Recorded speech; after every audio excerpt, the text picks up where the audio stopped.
The air in the small town's hotel was thick with dust, the kind that only ages can bring.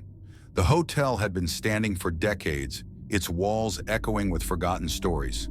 Tonight, however, something was different. Something heavy. Detective Michael Cole had heard the rumors. Room 666, the one people whispered about, the one no one ever checked into, and yet no one could forget. The stories varied. Some said it was cursed. Others claimed it was a place where people vanished, never to be seen again. But tonight, it was Michael's turn to face the mystery. He had a case to investigate, and it led him straight to this very hotel. He was never one to buy into supernatural nonsense, but something about the air felt off. The lobby was unusually quiet, the only sound being the faint hum of the old lights flickering above. The receptionist, an elderly woman with sharp, calculating eyes, didn't even look up when he approached. "Room 666?" he asked, the number tasting bitter on his tongue. The woman's gaze shifted slowly toward him. For a moment, there was nothing but silence. Then, with a slow nod, she handed him the key. "Just don't stay too long," she murmured, her voice carrying an edge of warning that Michael couldn't ignore. He made his way to the elevator, the metal doors groaning in protest as they opened. As he ascended to the top floor, his mind raced. What could be so terrifying about a single hotel room? What did it hold? The elevator stopped with a jolt. The doors slid open, revealing a narrow, dimly lit hallway. The only door at the end of it bore the number 666. Michael stood frozen for a moment, staring at the door. His gut twisted, but he pushed the feeling aside. He was a detective, not a man driven by superstition. With a steady hand, he inserted the key and turned the knob. The room was cold. Unnaturally so. The moment Michael stepped inside, he felt a chill crawl up his spine. The air smelled old, like stale air trapped in a forgotten box. The bed was unmade, sheets twisted in a way that made the room seem like it hadn't been touched in years. There were no windows, only a single light flickering in the corner. The walls were cracked, with faint markings that looked almost like scratches. Deep, purposeful scratches. He walked in further, his footsteps echoing unnervingly in the silence. As his eyes adjusted to the dim light, something caught his attention. A shadow, moving in the corner of the room. Michael froze. At first he thought it was his imagination, but no. The shadow was real, shifting like a dark stain against the wall.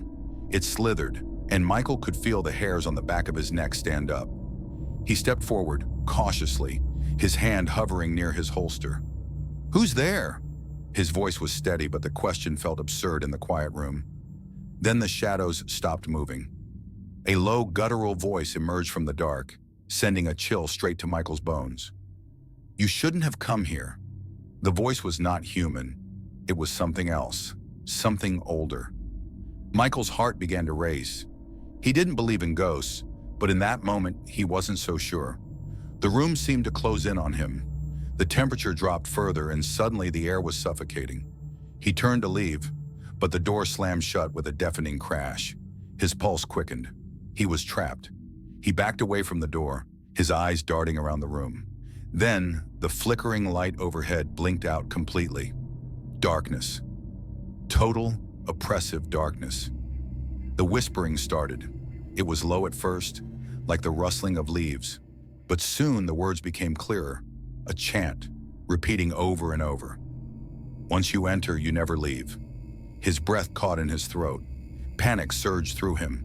His hands fumbled for his phone, but the screen remained black, unresponsive.